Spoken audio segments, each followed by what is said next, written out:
नमस्कार, आप देख रहे हैं for all civil services concepts that matter. तो यूपीपीसीएस 2025 का पेपर, जिसको अब 40 दिन भी नहीं बचे हैं, उसके लिए हम घटना चक्र का ये ईयरली करंट अफेयर्स ख़त्म कर रहे हैं 15 दिन में। रोज़ शाम को 8 बजे क्लास आती है। ये क्लास नंबर 5 है। इसमें हम देखेंगे इंटरनेशनल रिलेशंस में समिट्स, कॉन्फ्रेंसेस एंड ऑर्गेनाइजेशंस। कल मैं वीडियो अपलोड नहीं कर पाया था मेरी तबीयत ख़राब रहने की वजह से, बट आई मेक श्योर कि बचे हुए जो भी 10 दिन हैं इनमें रोज़ एक वीडियो आए, और उससे पहले ही इनफैक्ट हम घटना चक्र को समेट लें। तो आइए शुरू करते हैं। समिट्स, कॉन्फ्रेंसेस एंड ऑर्गेनाइजेशंस, ये क्लास खास होगी। इसमें मेरे नोट्स में आपको बहुत कुछ देखने को मिलेगा। जो घटना चक्र ने छोड़ा हुआ है वो मैंने पूरा अच्छे से कवर करा हुआ है, तो ध्यान से देखिएगा ये क्लास। पहली न्यूज़ है नाटो समिट 2025। रिसेंटली नाटो की समिट हुई है 2025 की, हेग नीदरलैंड्स में। ठीक है, जून 2025 में हुई है।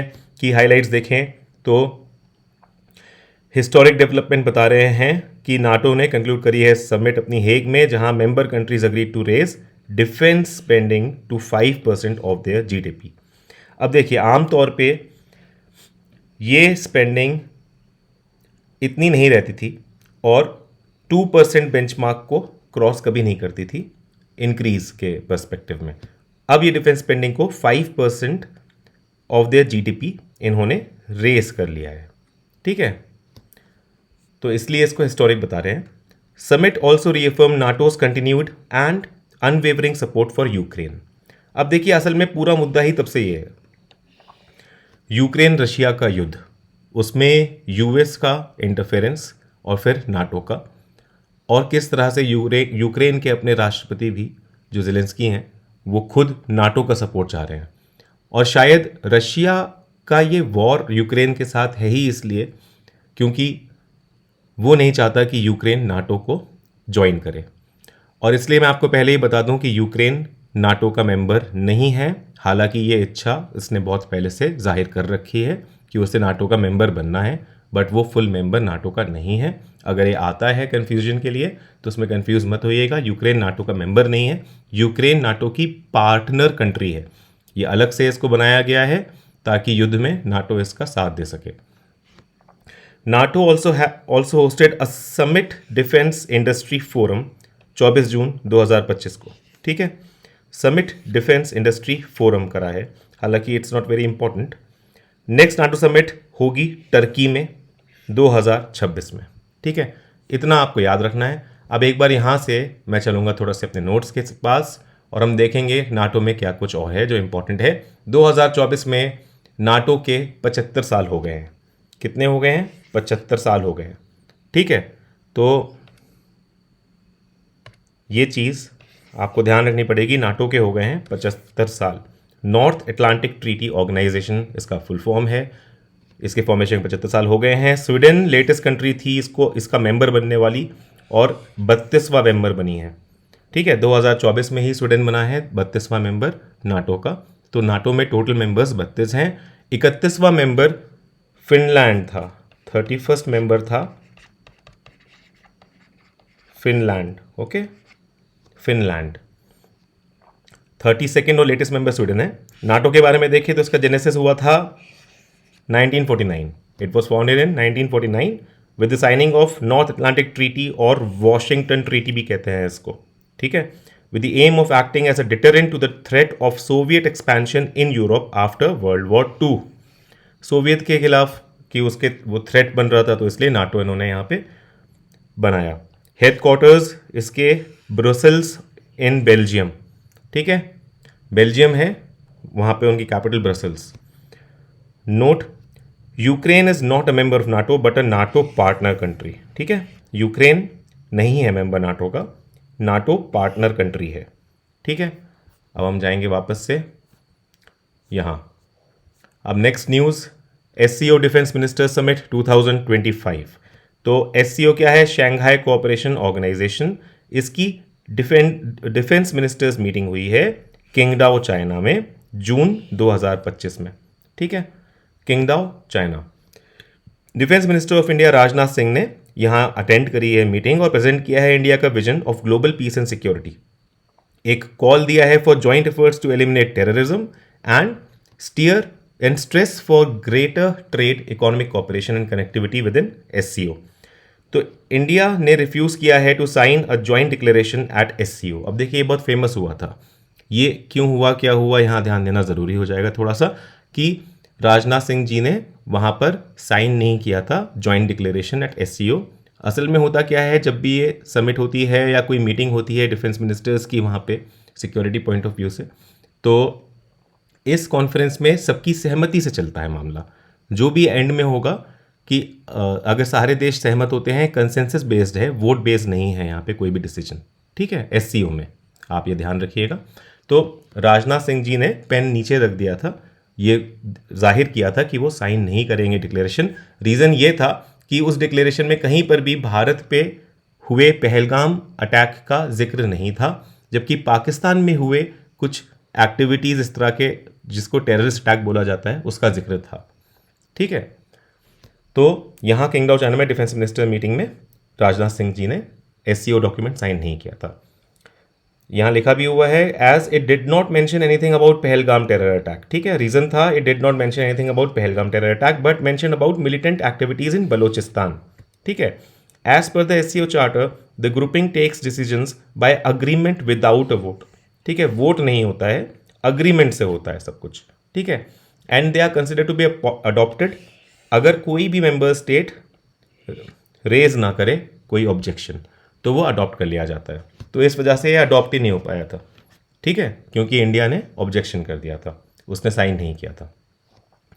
चाइना होल्ड कर रहा है चेयर SCO की 2025 में, आप याद रखिएगा, और वहाँ पर थीम है up holding the Shanghai spirit SCO on the move, ठीक है। चाइना कर रहा है इसको हेड SCO को 2025 के लिए और थीम है up holding the Shanghai spirit SCO on the move, ठीक है। अब एक बार चाहें तो नोट्स पे भी जाकर देख लेते हैं क्या कुछ है। तो SCO एक यूरेशियन इंटरगवर्नमेंटल ऑर्गेनाइजेशन है and economic and security alliance, ठीक है। Eurasian intergovernmental organisation and economic and security alliance है। ओरिजिन इसका बिगैन एज शंघाई 5 1996 में, ठीक है। चाइना, रशिया, कजाकिस्तान, किर्गिस्तान और तजाकिस्तान, ये 5 कंट्रीज ने इसको शुरू किया था। They focused on resolving border disputes and fostering security. 2001 में उज़्बेकिस्तान ने ज्वाइन किया, ठीक है, और ग्रुप इवॉल्व हो गया किसमें, इनटू SCO जो आज है। SCO मेनली फोकस करता है regional development and security issues, ठीक है, जैसे टेररिज्म रीजनल का और एथनिक सेपरेटिज्म या religious extremism etcetera. Official languages 2 हैं, रशियन और चाइनीज़, ठीक है। 10 मेंबर हैं। अब देखिए SCO के आज के डेट में 10 मेंबर्स हैं, China, Russia, Kazakhstan, Kyrgyzstan, Tajikistan, ठीक है, ये जो फाउंडिंग 5 थे, ठीक है, जिसको हमने देखा था शंघाई 5 1996 में बना था, तो ये फाउंडिंग 5, और उज़्बेकिस्तान जिसे बाद में ज्वाइन किया यहाँ पर 2001 में और SCO कहलाया ग्रुप, ठीक है। फिर उसके बाद इंडिया पाकिस्तान जिसने ज्वाइन किया 2017 में, फिर ईरान ने ज्वाइन किया है 2023 में, और बेलारूस मेंबर बना है 2024 में, और ये लेटेस्ट मेंबर है SCO का, ठीक है। यहाँ लिखा भी है बेलारूस 2024 में बना है, ईरान 2023 में बना है, इंडिया पाकिस्तान 2017 में बने हैं, ठीक है। ऑब्जर्वर्स हैं Afghanistan, Mongolia, dialogue partners Turkey, Sri Lanka, Nepal, Azerbaijan etcetera. Institutional framework की बात करें तो council of heads of state होता है इसकी सुप्रीम डिसीजन मेकिंग बॉडी, ठीक है, supreme decision making body. Council of heads of government focus करता है इकोनॉमिक पॉलिसीज एंड कॉपरेशन पे। सेक्रेटेरिएट इसका है बीजिंग, ठीक है, बीजिंग इसका सेक्रेटेरिएट है। एक इसका देखिए परमानेंट ऑर्गन है रैट्स, ठीक है, जिसका फुल फॉर्म है regional anti terrorist structure, rats. ये बेसिकली SCO का एक परमानेंट ऑर्गन है। ये ताशकेंत इसका हेडक्वार्टर है, ताशकेंत में बेस है, ठीक है। ये काउंटर टेररिज्म के लिए एक्ट करता है, ऐसी बॉडी है। इसमें हेड जो इलेक्ट होता है या इसका जो लीडर इलेक्ट होता है, हेड इलेक्ट होता है, वो 3 साल के टर्म के लिए इलेक्ट होता है, ठीक है। SCO member states collectively represent करते हैं 60% ऑफ यूरेशियन लैंड मास। अब देखिए ये मैंने जानबूझ के यहाँ पे डाला है क्योंकि इस तरह से आजकल क्वेश्चन मैं देख रहा हूँ स्टेट सर्विसेज में आ जा रहे हैं कि कौन सा जो ग्रुपिंग है वो कितना परसेंट ऑफ लैंड मास या कितनी पॉपुलेशन को रिप्रेजेंट करता है या वर्ल्ड के कितने जीडीपी को रिप्रेजेंट करता है। ये इस तरह से स्टेटमेंट्स में कंफ्यूज किया जा रहा है, तो इसलिए आपको यहाँ पे भी मेरे नोट्स में ये स्टेट्स देखने को मिलेंगे। SCO member states collectively represent कर रहे हैं 60% ऑफ यूरेशियन लैंड मास, ठीक है। Contribute to approximately 23% of world economic output, okay. 23% of world economic output है और 42% ऑफ वर्ल्ड पॉपुलेशन है यहाँ पे, ठीक है। अगस्त 2025 में, अब देखिए कि करंट अफेयर्स का न्यूज़ है, बहुत इंपॉर्टेंट, ध्यान से देखिएगा। अगस्त 2025 में Chinese foreign minister India visit हुई इनकी, ठीक है। आपको पता ही है कि डोकलाम इशू और जो लद्दाख में इशू था उसके बाद 2020 के बाद तो कुछ भी इनका कोई कॉन्टैक्ट नहीं था इंडिया चाइना का, सब कुछ अपोजिट चल रहा था मामला। लेकिन यूएस के टैरिफ के जो हमने पिछले क्लास में पढ़ा भी था कि 50% जो टोटल टैरिफ लगा दिया था डोनाल्ड ट्रंप ने, तो उसके बाद कुछ इक्वेशंस चेंज हो गई हैं और इंडिया ने फाइनली चाइनीज़ फॉरेन मिनिस्टर को इनवाइट किया था और ये यहाँ पर आए थे और बहुत अच्छी यहाँ पर बात इनसे रही, इनका काफ़ी अच्छा स्वागत रहा। ये आए थे देखिए किस चीज़ के लिए, ये विजिट हुआ since escalation along line of control, actual control यानी एलएसी। चाइनीज़ फॉरेन मिनिस्टर ने को चेयर किया 24th round of special representatives dialogue. ये एसआर डायलॉग के लिए आए थे, ठीक है। स्पेशल रिप्रेजेंटेटिव डायलॉग के लिए इंडिया आए थे, इन्होंने को चेयर किया 24th round of SR dialogue with the national security adviser जो अजीत डोवल जी हैं, उनके साथ इन्होंने को चेयर किया। की आउटकम्स देखें तो यहाँ पर क्या हुए इस डायलॉग के की outcomes, consensus on border management कि we seek a fair, reasonable and mutually acceptable framework for settlement in line with the 2005 agreement on political parameters and guiding principles, okay. Both sides pledge to restart suspended bilateral dialogues, बहुत important है, ये restart होगा, including high level mechanism on people to people exchanges in 2026।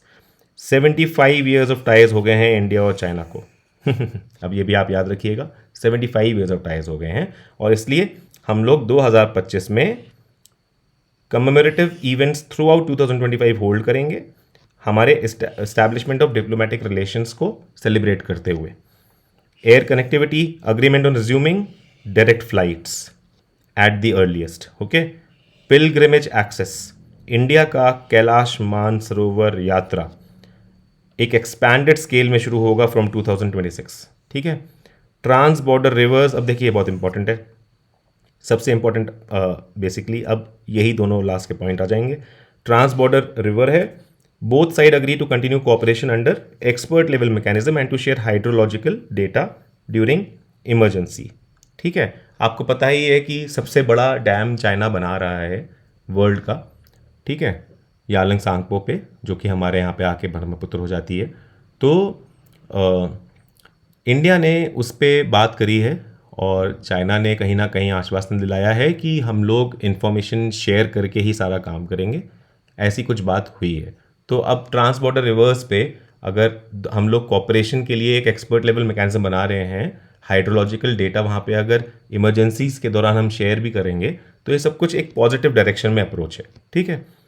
Last है border trail. अब देखिए हुआ क्या है, लिपुलेख पास उत्तराखंड का, लिपुलेख पास, शिप्कीला पास हिमाचल प्रदेश का और नाथुला पास सिक्किम का, ये सब वापस से ओपन होंगे, ठीक है। ये सारे के सारे जो चाइना बॉर्डर पे पासेस थे, ये तीनों स्टेट के एक एक पास आपको याद रखने पड़ेंगे, ये वापस से ओपन होंगे, इनसे ट्रेड होगी चाइना में। अब जब भी ऐसा हुआ तो स्पेशली जो उत्तराखंड का लिपुलेख पास है, तो इस पे नेपाल ने प्रोटेस्ट कर दिया, ठीक है, अलग से, ये अलग से एक न्यूज़ थी, यहाँ पर नहीं है। तो क्योंकि सॉरी, हाँ, उत्तराखंड का कुछ हिस्सा ऐसा है जहाँ पे नेपाल ने अपने कॉन्स्टिट्यूशन में ऑलरेडी उसको रिवर काली के कोर्स के शिफ्ट होने की वजह से उसको क्लेम करा हुआ है, वो पिथौरागढ़ डिस्ट्रिक्ट का ही है और लिपुलेख पास भी वहीं पर है। तो इसलिए यहाँ पे ये न्यूज़ इंपॉर्टेंट हो जाती है क्योंकि ऐसा भी कुछ हुआ था। तो देखिए नोटेबली प्रधानमंत्री जो मोदी हैं उन्होंने एक्सप्रेस किया है support for चाइना's presidency of the SCO and the summit in Tianjin। अब है क्या, तियानजिन में SCO की 2025 की समिट तय होनी है, मतलब है होनी है चाइना में। तो ये होनी है अगस्त के आखिरी में, ठीक है, 31 अगस्त को ये समिट होनी है। तो बल्कि हो चुकी है, क्योंकि आज मैं जब वीडियो बना रहा हूँ तो आज तारीख है 3, तो ये वाली बात है। In a significant gesture of future cooperation, Indian Prime Minister invited President Xi to BRICS 2026 summit that India will host। ठीक है, तो यहाँ से आपको क्या पता चल रहा है कि 2026 की BRICS summit India will host, India host कर रहा है 2026 की। SCO तियानजिन समिट 2025 की अगर बात करें तो ये 25th heads of state council meeting थी। ठीक है, आपको पता ही है हेड्स ऑफ स्टेट काउंसिल सबसे बड़ा होता है, तो समिट जब होती है तो यही बैठ के सारे डिसीजंस लेते हैं। तो which was held during 31 August to 1 September 2025। देखिए बिल्कुल रिसेंट का है, और ये हुआ है तियानजिन में। ठीक है, तियानजिन चाइना में। It was largest summit in SCO's history, ये आपको याद रखना पड़ेगा, ये ट्रू होगा। And it was 5th time that China hosted, China 5वीं बार इसको होस्ट कर रहा है। की आउटकम्स अगर देखते हैं हम लोग तियानजिन समिट के, तो तियानजिन डिक्लेरेशन अडॉप्ट किया गया। Development strategy for 2026-35 was approved, outlining long-term priorities and direction for SCO's growth in the next decade. Cooperation Program 2026-30 to counter extremist ideology within the SCO space. Roadmap for SCO energy cooperation until 2030. SCO granted observer status within the, अब देखिए ये बहुत important है, SCO को क्या मिल गया है, observer status grant हो चुका है with in Commonwealth of independent states. United Nations के अंडर नहीं मिला है, यहाँ मिला है CIS में। ठीक है, दूसरा इंपॉर्टेंट बहुत ये है, चोलपोन आटा। चोलपोन आटा किर्गिस्तान में है, किर्गिज रिपब्लिक में है। इसको डिक्लेयर किया है SCO tourist and cultural capital for 2025-26। अब देखिए हर समिट में एक SCO टूरिस्ट और कल्चरल कैपिटल को डिक्लेयर किया जाता है। इस बार ये चोलपोन आटा है किर्गिस्तान के। ठीक है, 2025-26 के लिए। Major breakthrough in structural reforms, observer states and dialogue partners were merged into single category of SCO partners. अब देखिए एक SCO पार्टनर्स की अलग से सिंगल कैटेगरी बना दी है, और कैसे बनाई है, ऑब्जर्वर स्टेट्स और डायलॉग पार्टनर्स को मर्ज करके। ओके, लाओस को पार्टनर स्टेटस मिल गया है। ये सब कुछ हुआ है तियानजिन के समिट में, अभी जो लास्ट ऑफ 31 अगस्त को हुई है 2025 में। तो इसको पार्टनर स्टेटस मिल गया है, जो अभी रिसेंटली क्रिएट करा है दोनों को मर्ज करके। Expanding the SCO into a 27 nation family, जिसमें कि 10 मेंबर्स और 17 पार्टनर्स हैं। तो ये अभी का देखिए ये है हाल कि 27 नेशन फैमिली हो गई है अब SCO, जिसमें मेंबर तो 10 ही हैं, है ना, और पार्टनर 17 हैं, ये आप याद रखेंगे। डिक्लेरेशन एक्सप्लिसिटली कंडेम्ड दी अप्रैल 2025। अब देखिए हुआ क्या, एक्सप्लिसिटली कंडेम्ड अप्रैल 2025 पहलगाम टेरर अटैक। अब सबसे इंपॉर्टेंट ये हुआ जहाँ पे 26 लोग मरे थे भारत में, 22 अप्रैल को ये अटैक हुआ था। और आपको याद होगा अभी अभी हमने पढ़ा घटना चक्र में कि किस तरह से उस डिफेंस समिट में SCO की डिफेंस मिनिस्ट्रियल मीट में राजनाथ सिंह जी ने साइन नहीं किया था डॉक्यूमेंट, क्योंकि पहलगाम टेरर का वहाँ मेंशन नहीं था और बलूचिस्तान के पाकिस्तान में टेररिस्ट एक्टिविटीज़ का मेंशन था। तो अब चाइना ने इसको सही किया है अपने कदम को, और अब एक्सप्लिसिटली कंडेम करा है 2025 पहलगाम टेरर अटैक को। तो ये एक विन है इंडिया के लिए। The declaration stress in admissibility of double standards in counter terrorism. ठीक है, कि भाई डबल स्टैंडर्ड्स अब नहीं चलेंगे काउंटर टेररिज्म में बिल्कुल भी। Decision taken to establish SCO development bank. ठीक है, ये भी इंपॉर्टेंट है, SCO डेवलपमेंट बैंक अब बनेगा। अब आते हैं हम वापस नेक्स्ट न्यूज़ पे। यूनाइटेड नेशंस ओशन कॉन्फ्रेंस यानी UNOC3। ठीक है, तो यूनाइटेड नेशंस ओशन कॉन्फ्रेंस हुई है जून 2025 में। ठीक है, ये हुआ है फ्रांस के नीस में। यहाँ ग्लोबल लीडर्स ने अडॉप्ट किया है डिक्लेरेशन, क्या है वो, our ocean our future united for urgent action. तो ये है उस डिक्लेरेशन या डॉक्यूमेंट का नाम जो उन्होंने अडॉप्ट किया है। ये रिफॉर्म करता है commitment to sustainable development goal 14 SDG 14, ठीक है, लाइफ बिलो वाटर। क्योंकि देखिए यूनाइटेड नेशन ओशन कॉन्फ्रेंस है, तो ऑफकोर्स ये ओशंस के लिए है और इसमें गोल 14 या लाइफ बिलो वाटर ही इससे सबसे ज़्यादा रिलेटेड है। की आउटकम देखें, plastic pollution and indigenous justice. Indigenous leaders advocated for legally binding plastic treaty. अब आपको पता भी है जब लीगली बाइंडिंग प्लास्टिक ट्रीटी की बात हो रही है तो आपको पता होना चाहिए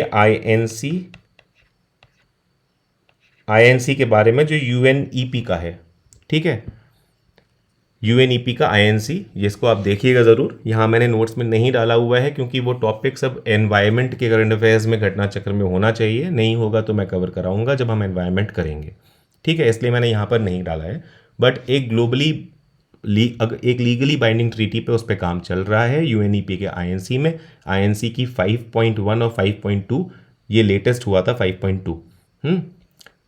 खैर over 95 countries, I'm sorry, over 95 countries supported comprehensive regulation of plastics from production to disposal, addressing triple planetary crisis। अब देखिए यहाँ पे ट्रिपल प्लानिटरी क्राइसिस किसको बोला गया है, क्लाइमेट चेंज, बायोडाइवर्सिटी लॉस और पॉल्यूशन की तिगड़ी। ये एंडेजर करती है मरीन इकोसिस्टम्स को। और कैसे, क्योंकि ये आपस में सब इंटर रिलेटेड हैं, ठीक है, आपस में इसमें और भी इंटर रिलेशंस बन जाएंगे, तो ये सारे इंटर रिलेटेड हैं। Strengthening global ocean governance, full implementation of international agreements was urged. जहाँ पे क्या था, कौन से इंटरनेशनल एग्रीमेंट्स को फुल्ली इम्प्लीमेंट करने के लिए अर्ज करा है ताकि ग्लोबल ओशन के गवर्नेंस को स्ट्रेंथन कर सकें। CBD, conventional biological diversity, Kunming Montreal global biodiversity framework, ठीक है, KMGBF, अब इसको सिंपली हम GBF भी बोलते हैं। BBNJ agreement, marine biological diversity of areas beyond national jurisdiction, 50 out of 60 states are needed to ratify the treaty, have ratified the treaty, और 60 states चाहिए होते हैं रेटिफाई करने को। वैसे अभी देखते हैं इसको आगे। Pending final threshold for entry into force early 2026, ठीक है। BBNJ वगैरह मैं आपको करा दूंगा, बाकी सब चीज़ें हम एनवायरमेंट में अलग से देखेंगे। Climate change and ocean acidification called for intensified global efforts to reduce climate change impacts, adapt to unavoidable climate effects, protect, restore marine ecosystems, ठीक है। तो ये हो गया। अब हम आते हैं एक बार को नोट्स पे। देखिए UNOC जो हमने पढ़ा अभी, यूनाइटेड नेशन ओशन कॉन्फ्रेंस, ये क्या है, एक हाई लेवल ग्लोबल समिट है convened by the United Nations to accelerate action towards SDG 14, life below water, which aims to conserve and sustainably use ocean, seas and marine resources। और जो अभी हमने वहाँ BBNJ पढ़ा था, देखिए कहाँ चला गया, देखिए ये वाला जो है, ये जो हमने BBNJ एग्रीमेंट पढ़ा था, marine biological diversity of areas beyond national jurisdiction, तो इसमें ये क्या कह रहा था यहाँ पे समझ लेते हैं। BBNJ देखिए क्या है, marine biodiversity of areas beyond national jurisdiction, जिसको हाई सीज ट्रीटी भी कहते हैं, ठीक है। क्या कहते हैं, हाई सीज ट्रीटी भी कहते हैं इसको, और एक्चुअल नाम क्या है, marine biodiversity of areas beyond national jurisdiction. इसको फॉर्मली क्या कहते हैं, फॉर्मली कहते हैं biodiversity beyond national jurisdiction, BBNJ, और यही अग्रीमेंट है BBNJ अग्रीमेंट, ठीक है। इसको अडॉप्ट किया गया था 2023 में। किसने किया था, inter governmental conference on marine biodiversity of areas beyond national jurisdiction, ठीक है, इसने किया था अडॉप्ट। इंडिया ने साइन किया है BBNJ सितंबर 2024 में। अब ये एक और करंट अफेयर्स है जो कि बहुत इंपॉर्टेंट है और यहाँ नहीं दिया हुआ है, इसलिए आप इसको नोट करें अपने दिमाग में। इंडिया ने BBNJ साइन किया है सितंबर 2024 में, हालांकि अभी रेटिफिकेशन पेंडिंग है। वो क्यों, क्योंकि यार इसमें ऐसा होता है कि CBD वगैरह, क्योंकि इसमें इम्प्लीमेंटेशन के इंपॉर्टेंट पार्ट हैं, तो बायोलॉजिकल डाइवर्सिटी के हमारे जो अभी एक्ट्स हैं वो इस तरह के नहीं है कि इसको सीधे से इम्प्लीमेंट कर सके। उन एक्ट्स में हमें करने पड़ेंगे चेंजेस और उसमें लगेगा समय, तो इसलिए रेटिफिकेशन पेंडिंग है और समय के साथ ये भी हो जाएगा। फिलहाल भारत ने इसको साइन तो कर दिया है। इम्प्लीमेंटिंग एजेंसी इंडिया में है मिनिस्ट्री ऑफ अर्थ साइंसेस, ये आपको पता होना चाहिए। इट इज़ एन बीबीएनजे के बारे में ही बात हो रही है कि ये इंटरनेशनल ट्रीटी है अंडर यूएन क्लॉज। ठीक है, यूएन क्लॉज क्या है? United Nations convention on law of the sea, है ना। यूएन क्लॉज आपको पता ही होगा। एम क्या है? अभी हम बात करें बीबीएनजे की ही। एम क्या है? Conservation sustainable use of marine biodiversity in areas beyond national jurisdiction. Features हैं इसके, it would define and demarcate marine protected areas in biodiversity rich zones of oceans that are under stress and parties can not exercise sovereign rights over marine resources derived from high seas. ठीक है, ये सब कुछ ये बीबीएनजे agreement बताता है। तो ये भारत के लिए भी अच्छा ही है कि भारत इसको साइन करे। अबाउट यूएन क्लॉज देखें हम लोग अगर, इंटरनेशनल कन्वेंशन है, अडॉप्ट किया था 1982 में and it came into force in 1994। It laid down a comprehensive regime of law and order in world's ocean and seas. सबको पता है आपको यूएन क्लॉज बहुत कॉमन चीज़ है। अब हम आएंगे नेक्स्ट न्यूज़ पे, वो है 51st G7 समिट। ओके, तो 57th एनुअल मीटिंग हुई है G7 की 16 जून से 17 जून 2025। ये हुई है कनाडा के एल्बर्टा के कनानास्किस में। अब कनानास्किस आपको याद रखना पड़ेगा, ठीक है। क्यों? क्योंकि एक वाइल्ड फायर एग्रीमेंट करके कनास्कास्किस करके ही नाम उसका दिया हुआ है, इसलिए आपको याद रखना पड़ेगा। इस G7 की समिट में ही हुआ है, तो कनाडा में हुई है, ये तो याद रखना है। और एल्बर्टा के कनानास्किस में हुई है। कनानास्किस आपको याद रखना पड़ेगा।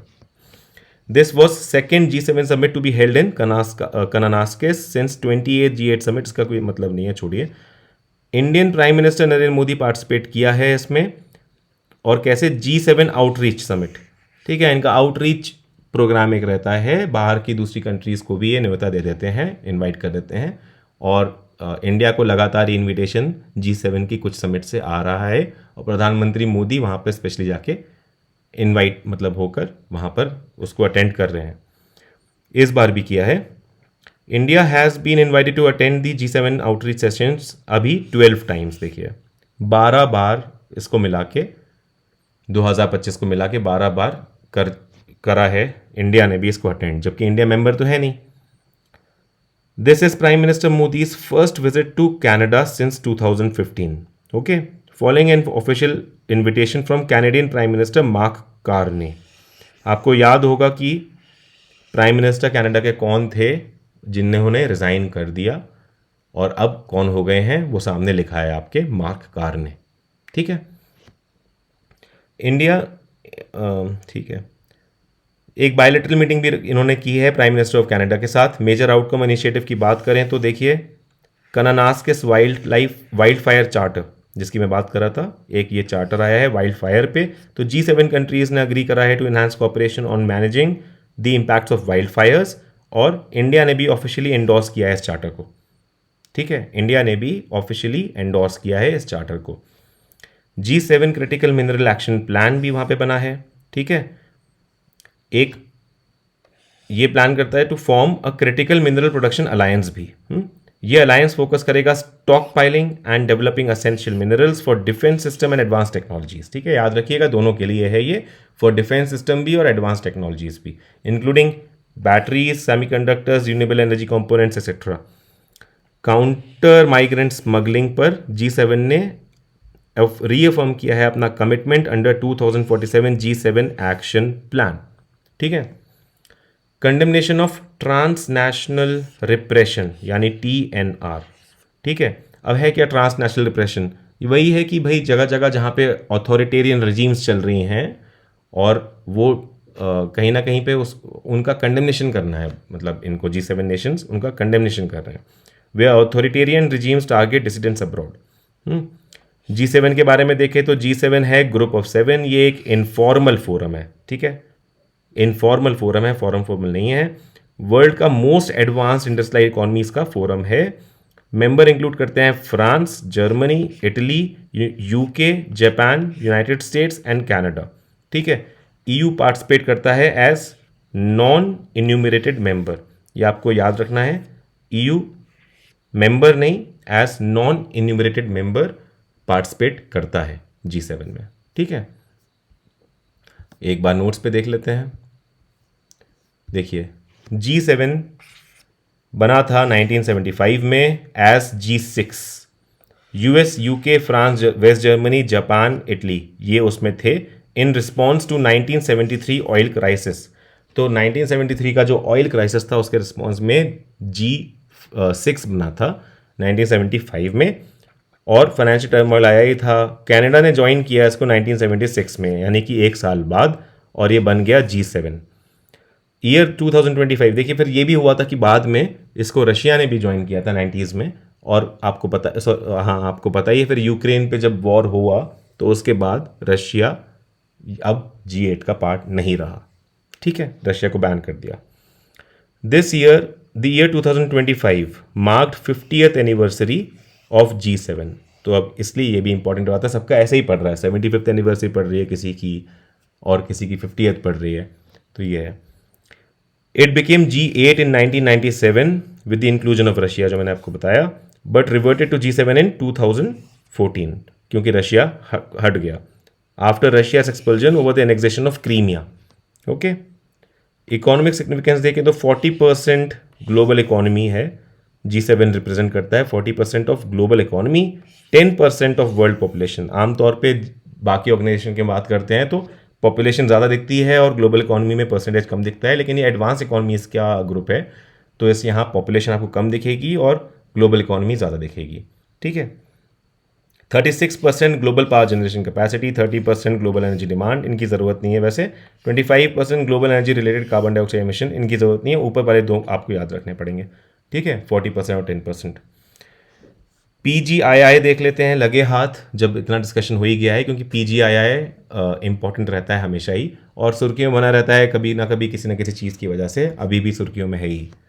तो partnership for global infrastructure investment PGII है, ये G7 का इनिशिएटिव है।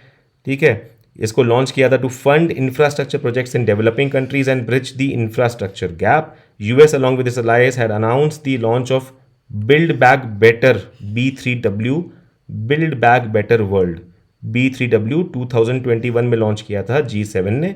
ठीक है, एम था इसका of narrowing $40 trillion infrastructure gap in the developing world, और जो PGII है वो एक तरह से बिल्ड बैक बेटर वर्ल्ड का B3W का ही रीलॉन्च बताते हैं। ठीक है, PGII को एक साल बाद फिर लॉन्च किया गया, इसको कहते हैं कि it is a relaunch of B3W।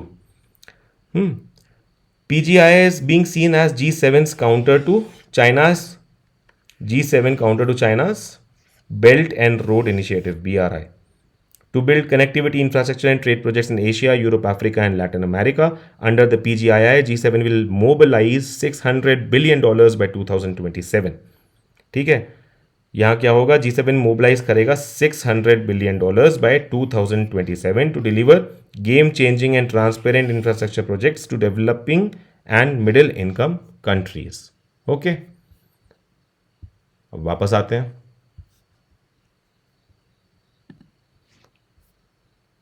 तो देखिए, 5 new non permanent members are elected to the United Nation security council. ठीक है, 5 नए मेंबर हुए हैं elect. United Nation general assembly ने इलेक्ट करे हैं 5 नए non permanent members UNSC for 2026 to 2027 term. Okay, these countries are Bahrain, Colombia, DRC यानी कि Democratic Republic of Congo, Liberia and Latvia. They begin there 2-year service from January 2026। तो ये term कितने year के लिए करा जाता है इनको नियुक्त as non permanent members in UNSC? 2 years। Okay, Latvia has secured a seat for the first time in history, इसलिए ये इंपॉर्टेंट है न्यूज़। लातविया ने पहली बार ये सीट ली है। ठीक है, ये डिप्लोमेटिक माइलस्टोन है इस ईस्टर्न यूरोपियन कंट्री के लिए। Total of 188 member states cast their vote. A 2/3 of majority is required for a candidate country to win. ठीक है, ये होता है इसका, इस तरह से काम करता है। तो इसमें और यहाँ पर कुछ ऐसा नहीं लिखा हुआ है। अब हम एक बार आएंगे नोट्स पे। तो देखिए, ये 5 हमने देख लिए, कौन से थे। अब देखिए, यही 5 अगर हम देखें 2025 और 27 के 2 साल के लिए, कि जो लास्ट ईयर नियुक्त करे गए थे वो थे डेनमार्क, ग्रीस, पाकिस्तान, पनामा और सोमालिया। ठीक है, लास्ट ईयर इनको नियुक्त किया था 2025 से 2027 2 साल के लिए एज 5 नॉन परमानेंट मेंबर्स। हर साल नियुक्ति हो जाती है क्योंकि रोटेशन में होता है ये मामला। अभी आप समझ जाएंगे, अभी आगे भी देखते हैं। तो पाकिस्तान इन अर्ली जून 2025 रफली a month after operation Sindoor secured की रोल्स। अब देखिए पाकिस्तान के यहाँ बताना इसलिए इंपॉर्टेंट था लास्ट ईयर के 5 नॉन परमानेंट मेंबर्स, क्योंकि जो नए नॉन परमानेंट मेंबर्स हैं वो अब इन 5 को ज्वाइन करेंगे कम से कम 1 साल के लिए। ठीक है, क्योंकि उनका टर्म 2026 से शुरू हो रहा है और 2026 में ये 5 भी रहेंगे क्योंकि ये 2027 तक हैं। तो अगर हम यहाँ पर देखेंगे तो यहाँ पर ये पाकिस्तान और इस तरह से सोमालिया, ये सब इस तरह से कह रहे हैं कि मतलब कुछ ऐसी कंट्रीज आ जा रही हैं जो कि जिनमें मतलब इस्लामिक कॉन्सेप्ट बहुत ज़्यादा हाई है। ठीक है, वैसा है। Pakistan in early June 2025, roughly a month after Operation Sindhu, secured key roles as an elected non-permanent member. Key roles मिले हैं ऐसे क्या for 2025-26 and 2 significant subsidiary body, 2 significant subsidiary body of United Nations Security Council में इसको की role मिले हैं। और वो क्या है, एक तो ये चेयर करेगा 1988 तालिबान सैंक्शन कमेटी यानी TSC। ठीक है, ये बहुत ही इंपॉर्टेंट है। It is establish as a distinct committee in 2011। Vice chair of, दूसरा इसको क्या मिला है, vice chair of 1373 counter terrorism committee या CTC। और ये को चेयर करेगा 2 informal working groups of UNSC भी। हालांकि आपको ऊपर वाले 2 याद रखने पड़ेंगे बस। लेकिन ऊपर वाले 2 आपको याद रखने पड़ेंगे, 1988 तालिबान सैंक्शन कमेटी और 1373 काउंटर टेररिज्म कमेटी। इंडिया ने अपने last UNSC non permanent membership जो कि 2021 से 2022 तक का था, इन्होंने सर्व किया था चेयर ऑफ 3 कमिटीज़। ठीक है, कौन सी थी वो, एक तो 1988 की तालिबान सैंक्शन कमेटी ही थी, दूसरी थी 1970 की लिबिया सैंक्शंस कमेटी, और तीसरी थी जो पाकिस्तान भी जिसको अभी मिली है 1373 की CTC। अब देख लेते हैं क्या है। सैंक्शंस कमेटी जो हैं, they are set up to monitor and implement a specific sanctions regime against individuals and entities such as 1988 committee और states such as the 1970 committee. The CTC is the product of the security council resolution 1373। Okay, इसलिए उसको हम लोग 1373 CTC कहते हैं।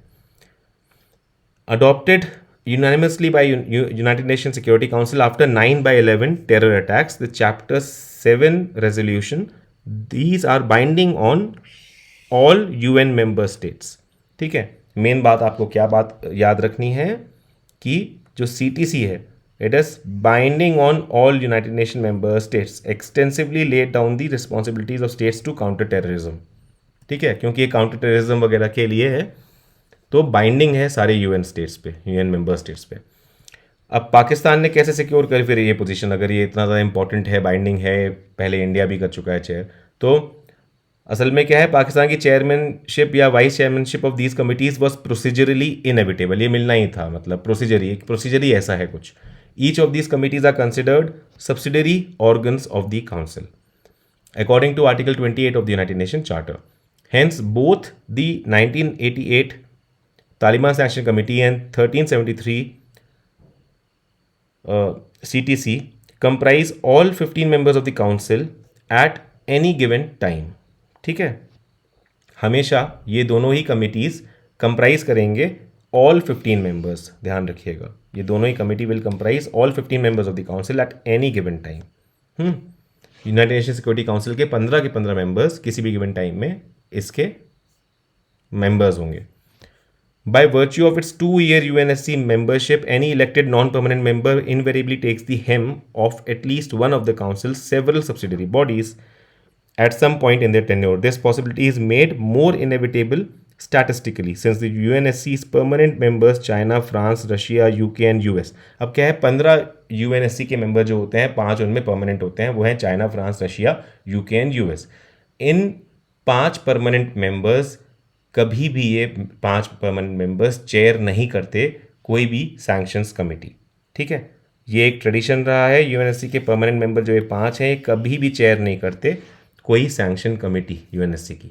तो इसलिए जो नॉन परमानेंट 10 मेंबर बचे हुए हैं वो ही अब इनको चेयर करेंगे। तो इसलिए स्टैटिस्टिकली बहुत ज़्यादा वो हो जाता है कि हाँ यार आप कोई ना कोई इंपॉर्टेंट कमेटी कभी ना कभी इसको कर ही दोगे अगर आप वहाँ पर आए हो तो। ये क्यों है ऐसा? To avoid conflict of interest, इस परमानेंट मेंबर्स इसको नहीं हेड करते। Given their significant roles enforcing की section sanctions against designated individuals and entities, काफ़ी सिग्निफिकेंट रोल प्ले करते हैं। कोई पूरे फंड्स को मैनेज कर रहा है जैसे यूएस वगैरह का काफ़ी बड़ा योगदान रहा है या इस तरह से, इसलिए कॉन्फ्लिक्ट इंटरेस्ट अवॉइड करने के लिए सिर्फ नॉन परमानेंट मेंबर्स ही उसको हेड करते हैं। तो अगली खबर ये हो गया। अगली खबर है India elected as president of IIAS यानी international institute of administrative sciences. ये हुआ है 2025 से 2028 के टर्म के लिए। इन्होंने विन किया है एक historic election on June 3, 2025 at Brussels. ठीक है, बेल्जियम के ब्रसल्स में इन्होंने जून में एक इलेक्शन के जरिए, ठीक है, IIAS की प्रेसिडेंसी हासिल कर ली है भारत ने।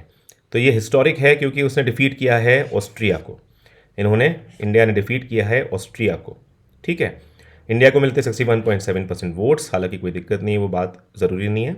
ये एक रेयर फॉर्मल बैलेट था, first of its kind in IIAS 100-year history. तो IIAS के 100 ईयर्स भी हो चुके हैं। ठीक है, तो देखिए क्योंकि ये इंस्टीट्यूट जो है ये एडमिनिस्ट्रेटिव साइंसेस से रिलेट करता है, तो कहीं ना कहीं ब्यूरोक्रेसी और डिप्लोमेसी वगैरह के रिस्पेक्ट में इंडिया की पोजीशन को एक बेहतर तरीके से रख पाना यहाँ से अब प्रभावी हो जाएगा। की हाइलाइट्स देखें तो कैंपेन लेड किया था वी श्रीनिवास, सेक्रेटरी ऑफ डारपीजी। ठीक है, आपको पता ही है department of administrative reforms and personal grievances है डारपीजी। ठीक है, ये नॉमिनेट किए गए थे प्रधानमंत्री मोदी द्वारा। ये मार्क करता है इंडिया का first ever IIAS presidency. India की को पहली बार प्रेसिडेंसी मिली है IIAS की, आप याद रखिएगा। देखिए अगली खबर है, अल्जीरिया ने ज्वाइन किया है न्यू डेवलपमेंट बैंक। ठीक है, NDB आपको पता ही है, ये ब्रिक्स नेशन का बैंक है जो 2014 में अस्तित्व में आया था। अब देखते हैं खैर आगे। अल्जीरिया ऑफिशियली ज्वाइन करा है इसको मई 2025 में।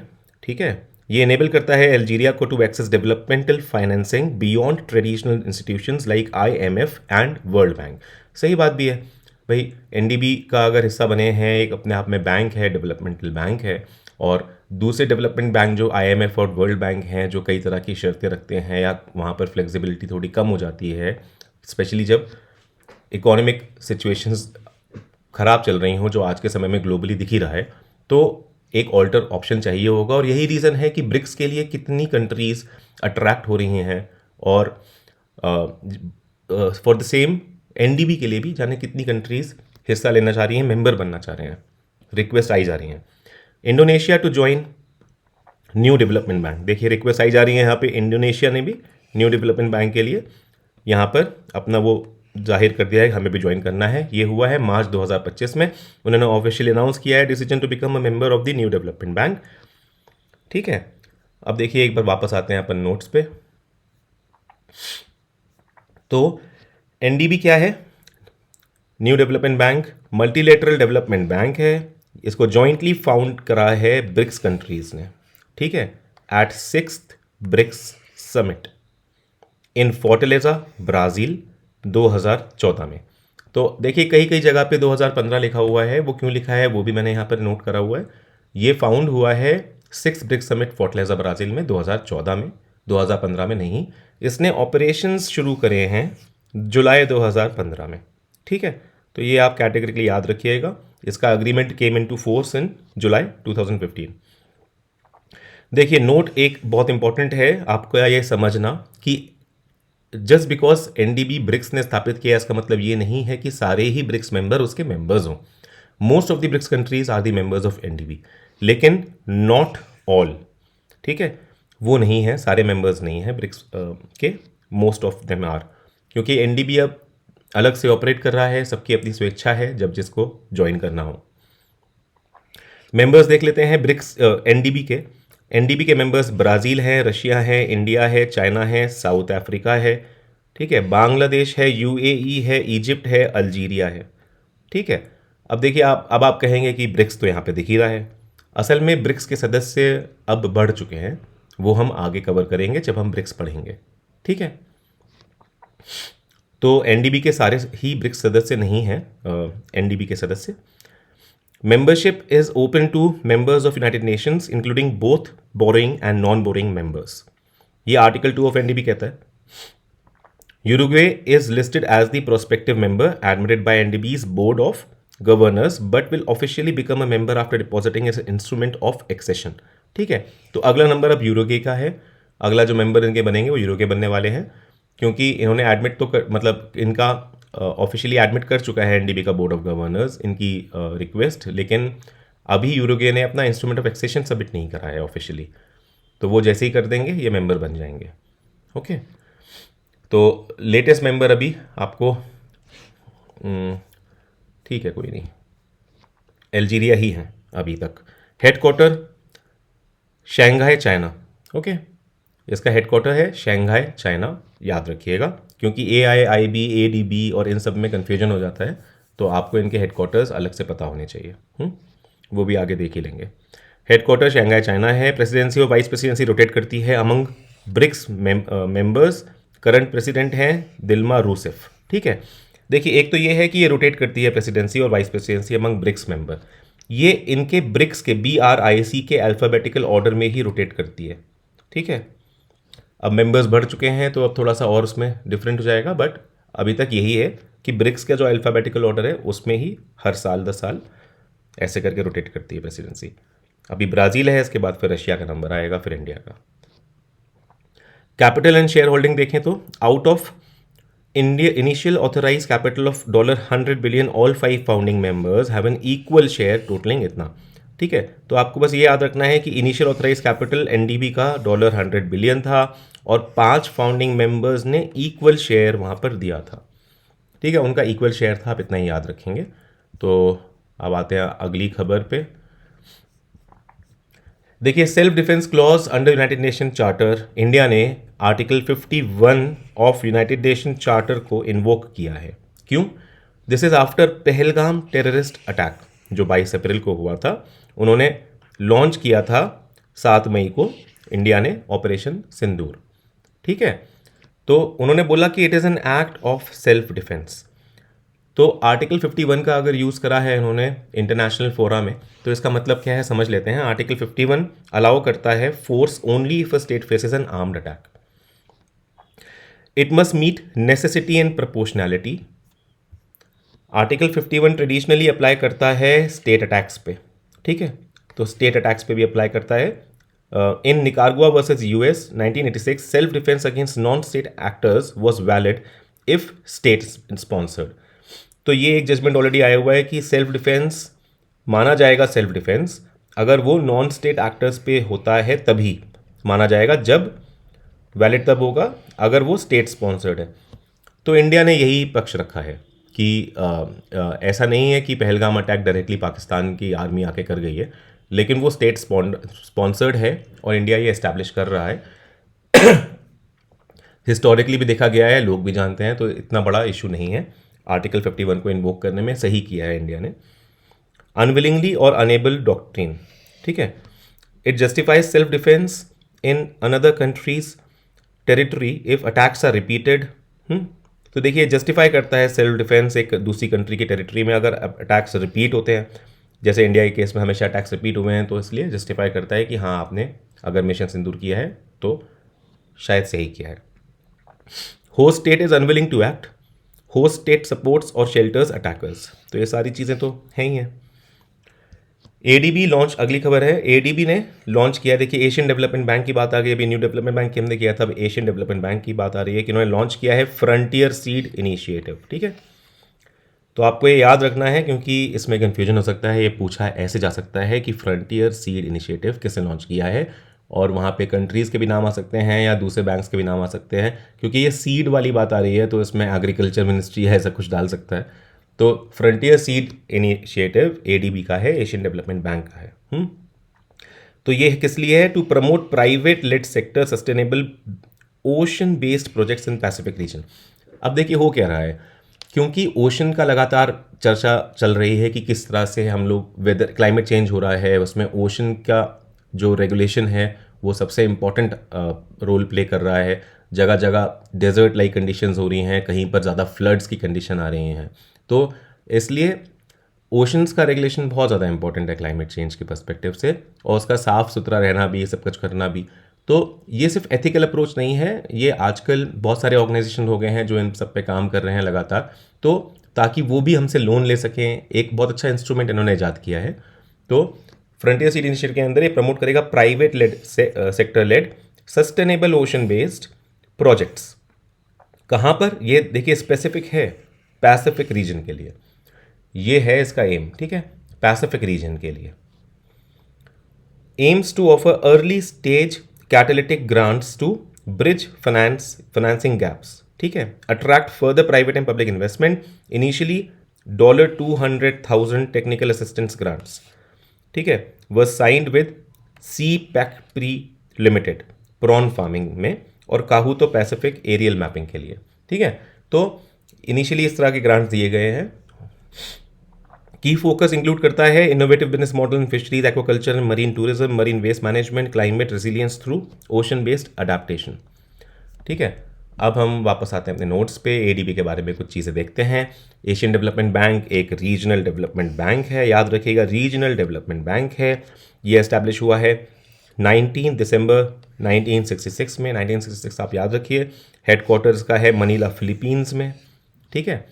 इसका एम है to promote social and economic development in Asia, ठीक है। एशिया में इसका एम है डेवलप करना सोशल इकोनॉमिक डेवलपमेंट। मेंबर इसके 69 हैं, जिसमें से 50 मेंबर एशिया के हैं, ठीक है, और एशिया और पैसिफिक के हैं। एशिया एंड पैसिफिक के 50 मेंबर हैं और 19 मेंबर बाहर से हैं। तो देखिए आपको ये याद रखना पड़ेगा कैटेगरिकली, ये पहले यूपीएससी भी पूछ चुका है, कंफ्यूज कर चुका है बच्चों को कि इसके मेंबर्स सिर्फ एशियन ही हो सकते हैं। ऐसा नहीं है। देखिए अभी भी आप देख रहे हैं 69 मेंबर्स में से 50 सिर्फ एशिया और पैसिफिक के हैं, जबकि 19 बाहर से हैं, ठीक है। तो मेंबरशिप ओपन है।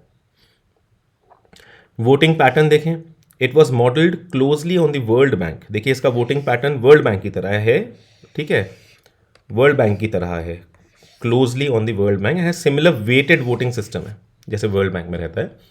वे votes are distributed in proportion with members capital subscription.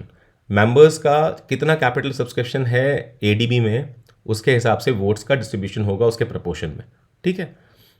अब देखिए 31 दिसंबर 2020 के तक जापान और United states largest portion of shares hold करते थे, जो था 15.571%, ठीक है, 15.571%। फिर चाइना थर्ड पे, इंडिया फोर्थ पे, ठीक है। तो इंडिया फोर्थ लार्जेस्ट है, याद रखिएगा, ठीक है, फोर्थ लार्जेस्ट है इसमें, ठीक है, वोटिंग पावर में इसका। फिर फिफ्थ पे ऑस्ट्रेलिया है। अब हम वापस आते हैं न्यूज़ पे। अगली खबर है UN80 इनिशिएटिव, ठीक है। UN80 इनिशिएटिव बहुत इंपॉर्टेंट है क्योंकि ये United Nation general secretary Antonio Guterres ने लॉन्च किया है मार्च 2025 में। ये किस लिए है? ये देखिए UN80 इनिशिएटिव कुछ ऐसा मकसद इसका ये है कि क्योंकि अब इकोनॉमिक स्ट्रेन आ गया है जगह जगह पर, इकोनॉमिक फाइनेंसिंग UN की भी स्ट्रेंड है, तो अब UN को अपने प्रोसेसेस और प्रोसीजर्स और सब चीज़ें थोड़े से इनफ्लो लाने पड़ेंगे ताकि वो स्पेंडिंग का सही से जायज़ा आए, स्पेंडिंग कम हो। तो उसने कुछ इस तरह के मेजर्स लिए हैं UN80 इनिशिएटिव के अंडर। तो देखिए ongoing financial strain and improve efficiency with in the United Nations, okay. United nation is facing a liquidity crisis, ठीक है, for the 7th year. 2025 budget सिर्फ कितना है यूनाइटेड नेशन का? $3.7 बिलियन का। तो एक task force led by under secretary general Guy Ryder, किन्ने करी थी? गाय राइडर ने टास्क फोर्स है। इन्होंने प्रपोज ये था to propose operational efficiencies, review of mandate implementation, structural and programmatic reforms. अब देखिए budget issue remains critical. US ने कंट्रीब्यूट किए, जो कंट्रीब्यूट करता है 22% owes 1.5 billion and hasn't confirmed its 2025 payment. तो 2025 में एक ये भी तलवार लटकी हुई है। यूएस का तो बिहेवियर आप सब देख ही रहे हैं, इंटरनेशनल फोरम में हर जगह से क्विट कर रहा है, अपने हाथ बाहर खींच रहा है, पीछे खींच रहा है, अजीब अजीब से लोग कंट्रीज़ पे रिस्ट्रिक्शंस लगा रहा है। तो ये अब्रप्ट बिहेवियर के देखते हुए उन्होंने सही किया है कि अपना बजट कम करा है और इस तरह का यूएनएटी इनिशिएटिव लाए हैं, क्योंकि यूएस का भरोसा नहीं हो रहा। ठीक है, ऐसे ही चाइना ने हालांकि बता तो रखा है कि हम फुल पेमेंट करेंगे, ऐसा प्लेज कर रखा है, लेकिन उनने कोई टाइमलाइन नहीं दी है। तो 7 मार्च 2025 को 73 countries had paid in full. In response United Nation has cut spending up to 20%। तो ठीक है, यूनाइटेड नेशन ने अप टू 20% तक स्पेंडिंग अपनी कट कर दी है। एनफोर्स्ड हायरिंग फ्रीज, एक अब हायर नहीं करेंगे। देखिए जब ऑफकोर्स बजट ही नहीं है तो हायर क्यों करेंगे। Adopted cautious financial planning through August 2025। अब देखिए हायरिंग फ्रीज वगैरह ये करने पे क्या होता है कि जो नए प्रोजेक्ट्स अगर कुछ करने होते हैं एनवायरमेंट से रिलेटेड, इन सब से रिलेटेड, उन सब में कुछ ना कुछ रिस्ट्रिक्शंस लग जाते हैं और वो अच्छे से आगे नहीं बढ़ पाते हैं, ये होता है, इसलिए ये इंपॉर्टेंट है। 6th बिम्स्टेक समिट, अगला टॉपिक है 6th बिम्स्टेक समिट। ठीक है, अब देखिए हम वैसे तो यहाँ पर 6th ही दिया रखा है, ठीक है, हम लोग आगे का भी देख लेंगे क्या है मामला। बिम्स्टेक में तो 6th ही हुई है अभी। 6th बिम्स्टेक जो बिम्स्टेक है, Bay of Bengal initiative for multi sectoral technical and economic cooperation summit. ये 4 अप्रैल 2025 को हुई थी। कहाँ हुई थी? बैंकॉक में।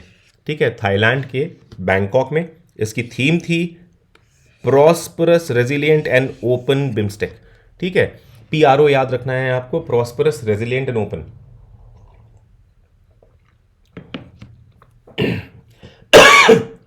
Sorry,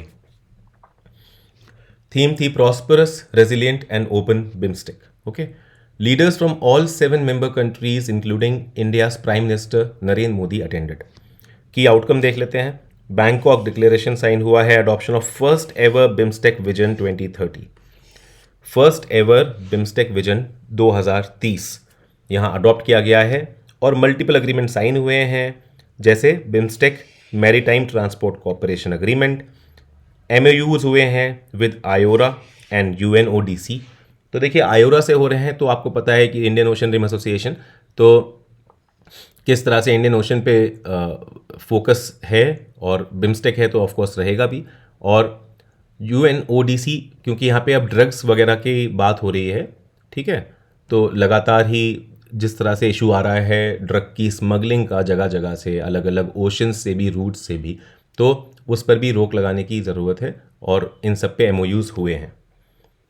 Summit also finalized rules of procedures to strengthen BIMSTEC's institutional framework and endorsed eminent persons group report for reforms. Okay. India announced several major initiatives. Creation of a BIMSTEC Chamber of Commerce. तो देखिए ये बहुत important है। India ने क्या announce किया है? Creation of BIMSTEC chamber of commerce, एक एनुअल बिजनेस समिट के लिए, एक एनुअल बिजनेस समिट के लिए बिम्स्टेक चैम्बर ऑफ कॉमर्स, और and study on trade in local currency.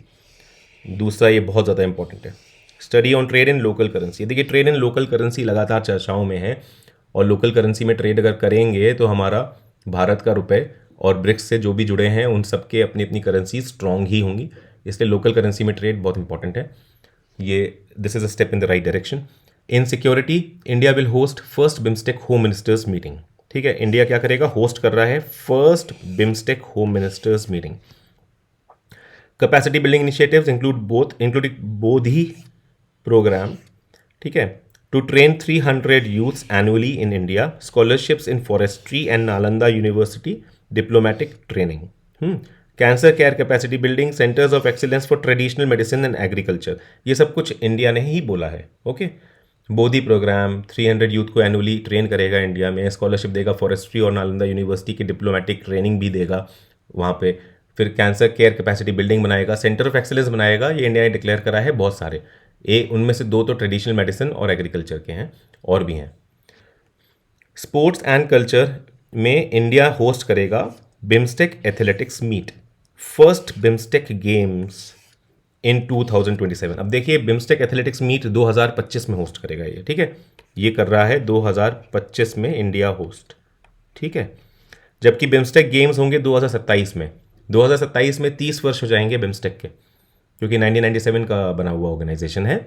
तो 30 वर्ष होने पर बिम्स्टेक गेम कराएगा इंडिया कंडक्ट 2027 में। ट्रेडिशनल म्यूजिक फेस्टिवल ये ऑलरेडी करा चुका है, ठीक है, इस पे भी हम देख लेंगे, करंट अफेयर्स में इंपॉर्टेंट रहेगा।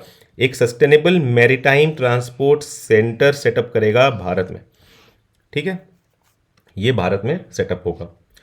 ये सब कुछ हुआ है 6 बिम्स्टेक समिट में। BIMSTEC was establish on 6 June 1997 regional collaboration के लिए बे ऑफ बंगाल में। 7 मेंबर स्टेट्स हैं इसमें, ठीक है, ये हैं बांग्लादेश, भूटान, इंडिया।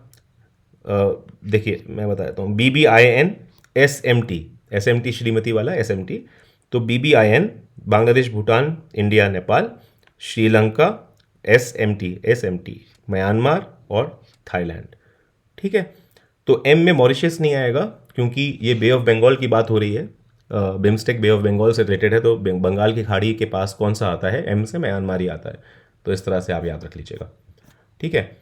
अब हम आएंगे अपने नोट्स पे और बिम्स्टेक के बारे में कुछ इंपॉर्टेंट करंट अफेयर्स और उसके स्टैटिक पार्ट को भी देखेंगे। BIMSTEC bay of Bengal initiative for multi sectoral technical and economic cooperation का 6 समिट जो भी हमने पढ़ा, इनके साइडलाइन पे समिट की साइडलाइन पे इंडिया और थाईलैंड ने अनाउंस किया है अपने बायलैटरल टाइज को एलिवेट करने का, और अब एलिवेट कर दिया है स्ट्रैटेजिक पार्टनरशिप में, ठीक है। इंडिया ने अनाउंस किया establishment of BIMSTEC centres of excellence in India, ठीक है। कहाँ पर हैं ये BIMSTEC centre of excellence? In India ही होंगे। फोकसिंग ऑन डिजास्टर मैनेजमेंट पे आएगा, देखिए, सस्टेनेबल मैरीटाइम ट्रांसपोर्ट पे आएगा, ट्रेडिशनल मेडिसिन पे आएगा, research and training in agriculture, ठीक है। तो ये 4 चीज़ें हो गई, ठीक है। ये सेंटर ऑफ एक्सीलेंस ये सारे भारत में बनेंगे। BIMSTEC Bangkok vision 2030, first ever vision outlining strategic plan to build a prosperous resilient and open BIMSTEC और प्रो बिम्स्टेक बाय 2030, याद रखिएगा, वहाँ पर नहीं दे रखा है बट ये बात भी आ रही है, इसको ही कह रहे हैं कि ये तो थीम ही हो गई हमारी, prosperous resilient and open BIMSTEC, है ना, ये तो थीम ही हो गई PRO, और इसी को हम कह रहे हैं प्रो बिम्स्टेक बाय 2030, ठीक है। Also initiative for linking India's UPI with BIMSTEC payment, ठीक है, ये बहुत इंपॉर्टेंट है। बिम्स्टेक पेमेंट सिस्टम की बात लगातार चल रही है कुछ सालों से, अब लिंक करेंगे इंडिया के UPI को, इसका मॉडल UPI का इंडिया का फॉलो करने की बात हो रही है, बल्कि बहुत जगह फॉलो करने की बात हो रही है, बिम्स्टेक में ही नहीं। एंड ऑपरेशनलाइजिंग बिम्स्टेक एनर्जी सेंटर इन बेंगलुरु। अब देखिए जहाँ जहाँ तक अभी हमें पता चल गया है कि बिम्स्टेक एनर्जी सेंटर बेंगलुरु में है, तो ये हम याद रख लेंगे थोड़ा सा। It also proposed a pilot study on digital public infrastructure यानी DPI to enhance governance and service delivery in BIMSTEC, ठीक है। डिजिटल पब्लिक इंफ्रास्ट्रक्चर पे पायलट स्टडी भी प्रपोज करी है, ये भी होगी। बोधि प्रोग्राम देखिए क्या है, बोधि प्रोग्राम का पहले तो फुल फॉर्म देख लेते हैं, जो वहाँ पे भी लिखा हुआ था लेकिन फुल फॉर्म नहीं था। ये है BIMSTEC for organised development of human resource infrastructure, ठीक है। BIMSTEC for organise development of human resource infrastructure है बोधि, ठीक है।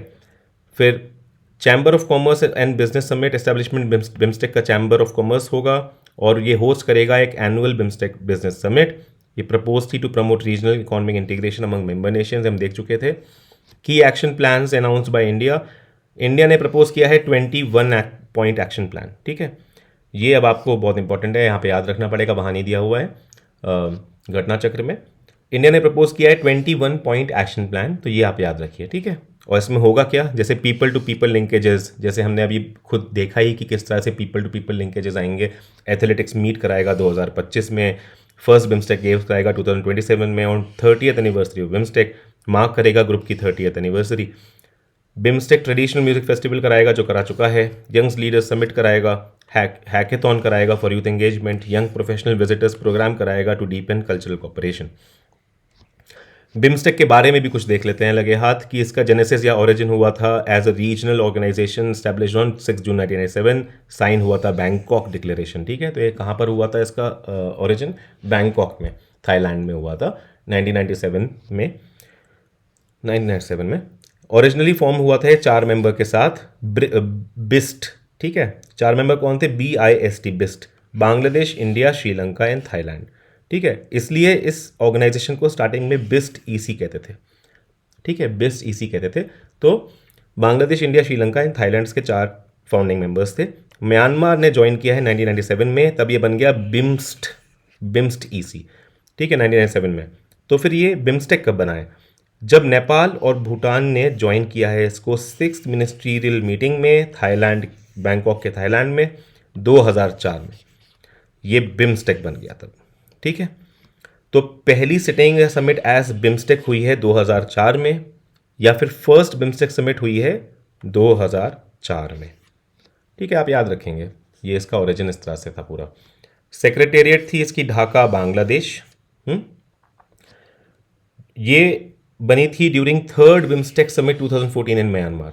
ठीक है, ये एस्टैब्लिश हुई थी ढाका, बांग्लादेश में सेक्रेटेरिएट इसका 3rd बिम्स्टेक समिट 2014 म्यांमार में जो हुई थी। तो मेंबर स्टेट्स इसके साथ हैं, ये हम देख चुके हैं, BBI and SMT।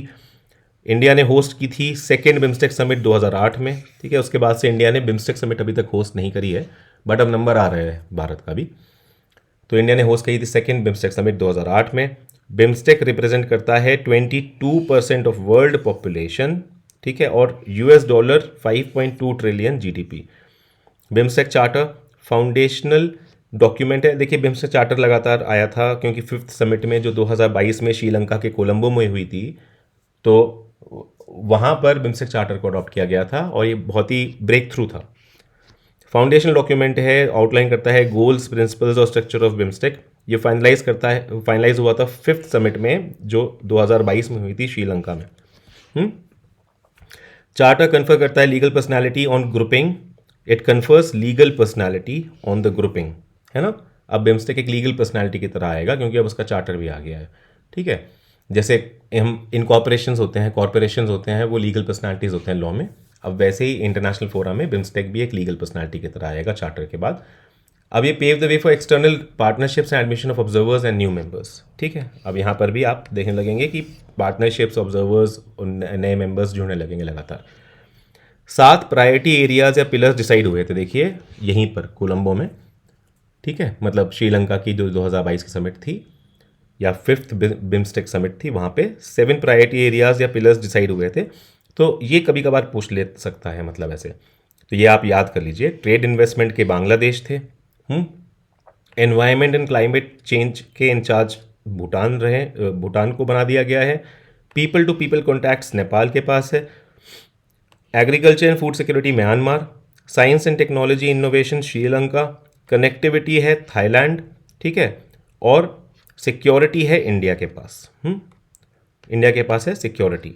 India is the lead country for security pillar under which 3 subsectors counter terrorism, transnational crime, disaster management and energy security. ये disaster management and energy security, ये 3 सबसेक्टर्स हैं इंडिया के सिक्योरिटी पिलर में।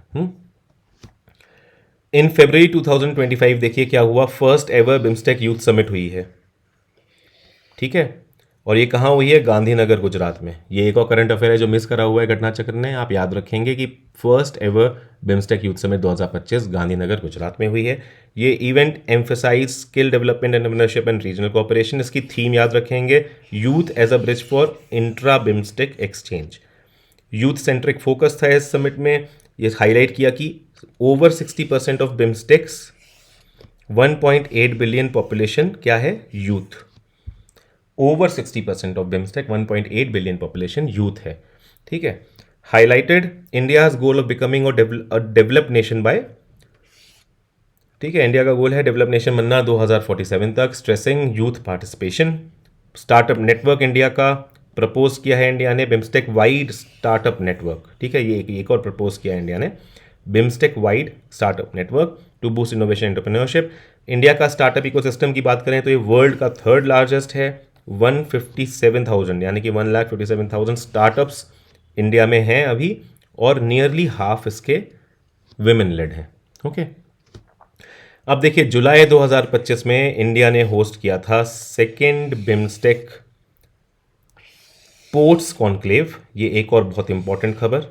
ठीक है, 2nd BIMSTEC ports conclave, ये ports conclave लिखा है, देख रहे हैं, ये हुआ था विशाखापट्टनम में, आपको याद रखना है। To strengthen maritime connectivity sustainable development in the region, इसकी थीम क्या थी? Navigating the future blue economy innovation and sustainable partnerships, याद रखेंगे, बहुत इंपॉर्टेंट है।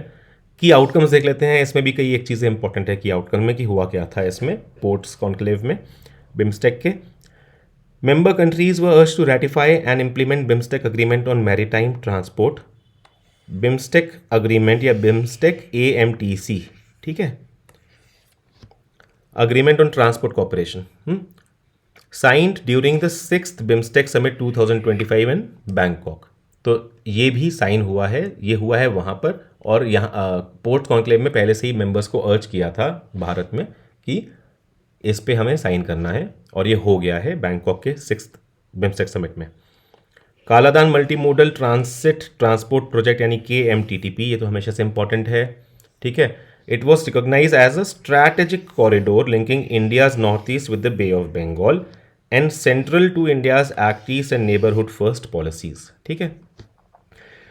कालादान प्रोजेक्ट जो है ये जॉइंटली डेवलप्ड है बाय इंडिया एंड म्यांमार, ठीक है, jointly developed Kaladan project enables efficient cargo movement in India's eastern ports to the northeast via Myanmar. It includes a waterway on Myanmar's Kaladan River. Myanmar की Kaladan river में include करता है एक waterway from Sittwe to पालेतवा, ठीक है, Sittwe to पालेतवा, Myanmar का Sittwe port to पालेतवा एक waterway है, वहाँ से शिप जाएगा। एंड अ रोड, फिर उसके बाद रोड का आ जाता है फ्रॉम पालेतवा तो जोरिंग पुई, ठीक है, जोरिंग पुई इंडिया म्यांमार बॉर्डर में है और मिज़ोरम में है, ठीक है। मिज़ोरम के साथ जो बॉर्डर है, तो आपको याद रखना है कि पहले नदी के टूवर्ड्स जाएगा जो शिप या बोट से, ठीक है, सितवे टू पालेतवा, ये म्यांमार के अंदर ही है। उसके बाद फिर वहाँ पालेतवा से बाय रोड जाएगा ये मिज़ोरम, ठीक है, मिज़ोरम में जोरिंगपुई।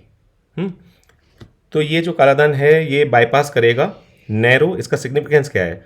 सिलीगुड़ी कॉरिडोर जिसकी बात होती है, जिसको हम चिकन्स नेक भी कहते हैं भारत में, ठीक है।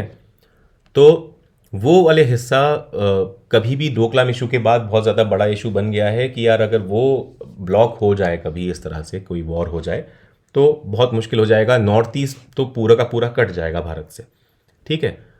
और ये सही में बहुत बड़ी परेशानी हो सकती है, ऑलरेडी मणिपुर के हालात आप जानते ही हैं। तो ऐसे में कम से कम उनका इकोनॉमिक डिपेंडेंसी सही रहे और सब कुछ रेगुलेटेड रहे, एक ऑल्टर इनिशिएटिव हमारे पास अब आ गया है कालादान प्रोजेक्ट के रूप में, ठीक है।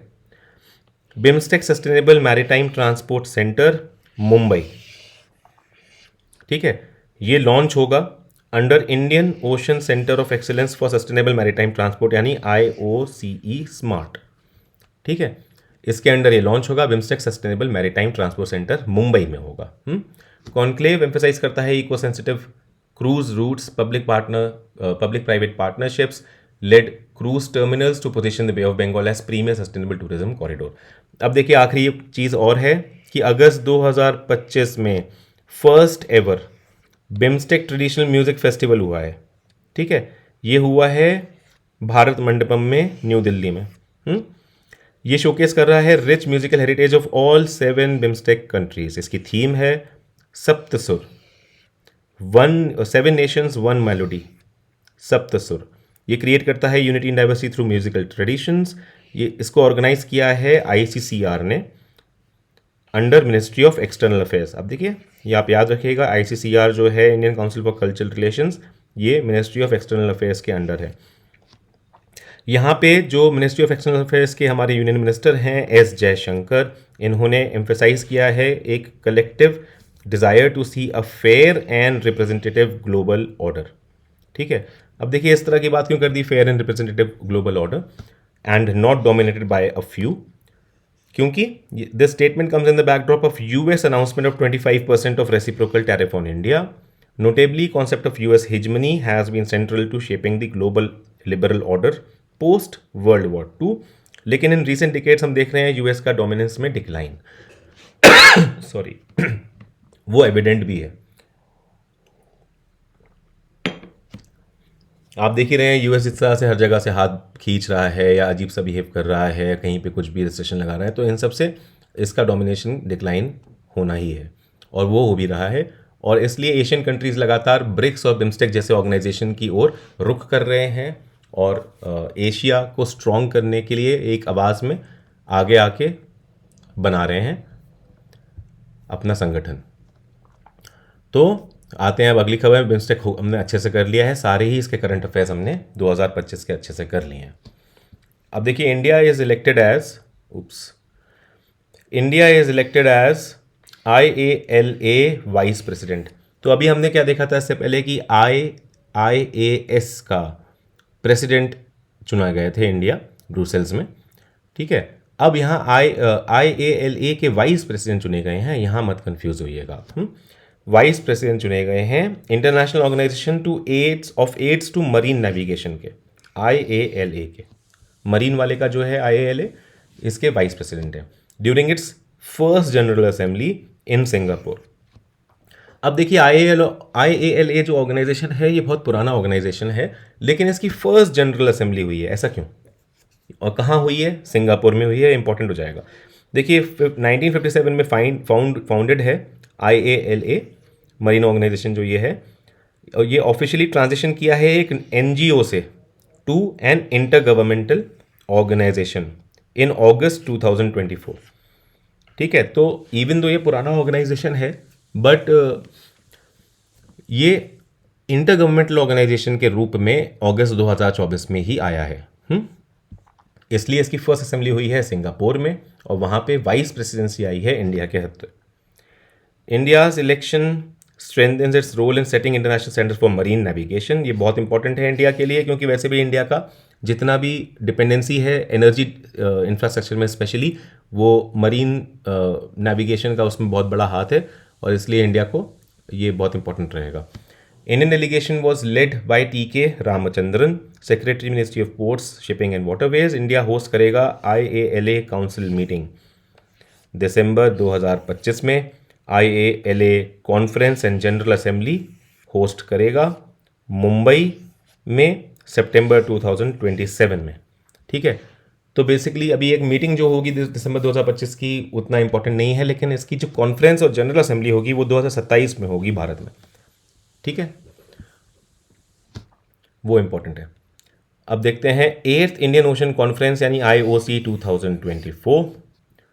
इसकी 8th कॉन्फ्रेंस हुई है फरवरी 2025 में मस्कट, ओमन में। थीम थी voyage to new horizons of maritime partnerships, okay. External affairs minister doctor S Jaishankar ने रिप्रेजेंट किया इंडिया को, reaffirming its commitment to regional cooperation under the SAGAR vision. SAGAR है security and growth for all in the region, ठीक है। Launch in 2016, ये Indian ocean conference की बात हो रही है। इंडियन ओशन कॉन्फ्रेंस को 2016 में लॉन्च किया था इंडिया फाउंडेशन ने। IOC एक की प्लेटफॉर्म है जो साथ लाता है लीडर्स को from 30+ Indian ocean region countries, ठीक है। इंडियन ओशन रीजन के 30+ कंट्रीज को एक साथ लाता है ये।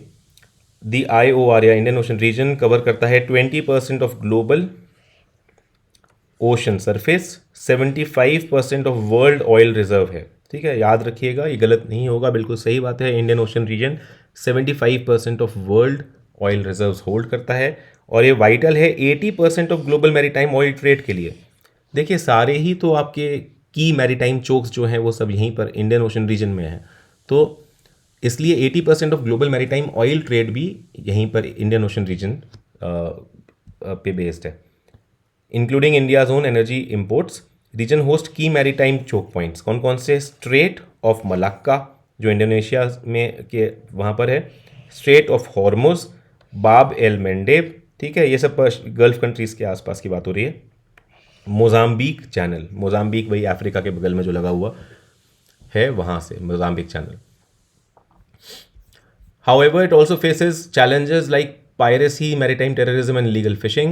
Central Indian Ocean Basin CIOB जो है ये कह रहे हैं central Indian ocean basin holds vital mineral resources essential for green technology, ठीक है, CIOB। और इसलिए हमारा समुद्र पे कई सारे मिशंस चल रहे हैं, और अगर आपको उनके बारे में जानना हो क्या है डीप ओशन मिशन से लेकर दूसरी भी चीज़ें जिसके अंडर मत्स्य 6000 वगैरह डेवलप हो रहा है, ये सब कुछ आप जानने के लिए हम लोगों का एक वीडियो है जो आप देख सकते हैं, 15 most important initiatives, policies, programmes of government of India या सेंट्रल गवर्नमेंट 2025 के अगस्त में जो डिस्कशन में रहे हैं, वो आप जाके देख सकते हैं चैनल पे।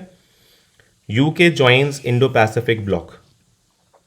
दिसंबर 2024 में ऐसा हुआ है, यूनाइटेड किंगडम ने बन गई है फर्स्ट यूरोपियन कंट्री। ठीक है, यूके बन गया है फर्स्ट यूरोपियन कंट्री जिसने ज्वाइन किया है CPTPP। ठीक है, क्या है ये? Comprehensive and progressive agreement for trans Pacific partnership. याद है आपको, पहले 12 कंट्रीज ने मिलकर बनाया था ट्रांस पैसिफिक पार्टनरशिप, फिर यूएस ने क्विट कर दी थी, फिर 11 कंट्री रह गई थी और उसका नाम CPTPP रख दिया। तो अब CPTPP को ज्वाइन कर लिया है यूके ने, trans Pacific partnership, comprehensive and progressive agreement for trans Pacific partnership ने। Originally formed by 11 countries after US exited the Trans-Pacific Partnership in 2016. ठीक है, it includes Australia, Brunei, Canada, Chile, Japan, Malaysia, Mexico, New Zealand, Peru, Singapore and Vietnam, और cover करता है 15% of global GDP। ठीक है, 15%। Benefits include tariff reduction, जैसे rules of origin, इसके benefits हैं। तो अब यूके को ये बेनिफिट्स होंगे कि टैरिफ रिडक्शन मिलेंगे, फिर रूल्स ऑफ ओरिजिन का पता चलेगा, तो कोई इस तरह से छुपा के नहीं ला सकता है कि दूसरी कंट्री के थ्रू भेज देंगे तो टैरिफ नहीं लगेगा। Advantages for UK industries like auto and food, easier export processes. ठीक है, अब देखते हैं UNGA इलेक्ट्स 18 न्यू मेंबर्स। इन्होंने इलेक्ट करा है, यूनाइटेड नेशन जनरल असेंबली ने 18 new member to human rights council. तो ह्यूमन राइट्स काउंसिल के बारे में देख लेते हैं।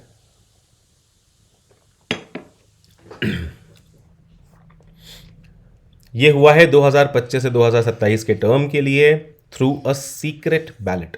ठीक है, countries like Benin, Bolivia, Colombia, Cyprus, Qatar and Thailand are among the newly elected, set to begin their 3-year term 2025 से 2027 का। याद रखना है आपको, जब इलेक्ट होते हैं ह्यूमन राइट्स काउंसिल में वो 3 साल के लिए होते हैं। बिगिनिंग 1 जनवरी 2025 इनका 3-year टर्म शुरू हो गया है, जो 18 कंट्रीज इलेक्ट हुई हैं। इस्टेब्लिश हुआ था ह्यूमन राइट्स काउंसिल 2006 में। इसका हेडक्वार्टर है जिनीवा में। ठीक है, ह्यूमन राइट्स काउंसिल कंप्राइज करता है 47 मेंबर्स।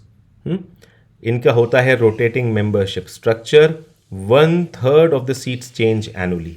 ठीक है, annually 1/3 of the seat change हो जाती हैं, क्योंकि 3 साल किसी ना किसी के पूरे होने वाले होते हैं। 1/3 सीट, जैसे इस बार 1/3 सीट पे इलेक्शन फिर से हो गया और 18 लोग आ गए। Seats are distributed regionally. 13 हैं अफ्रीका, एशिया पैसिफिक स्टेट्स के लिए, अफ्रीकन और एशिया पैसिफिक स्टेट्स के लिए। 8 हैं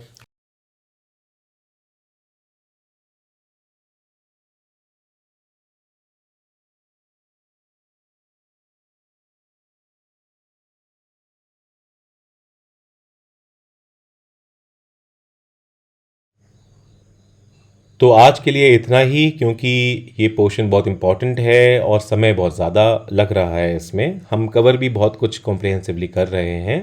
अगस्त और सितंबर के भी कुछ करंट अफेयर्स हमने देख लिए हैं यहाँ पे, जुलाई के भी देख लिए, तो ये हम आगे भी देखेंगे। नेक्स्ट क्लास में हम इंटरनेशनल ऑर्गेनाइजेशंस को कंप्लीट कर लेंगे और कोशिश करेंगे इंटरनेशनल रैंक और इंडिसेस भी साथ में हम उसमें समेट लें। वो सब भी ख़त्म करने की कोशिश करेंगे अगले क्लास में। तो thank you so much. See you in the next class.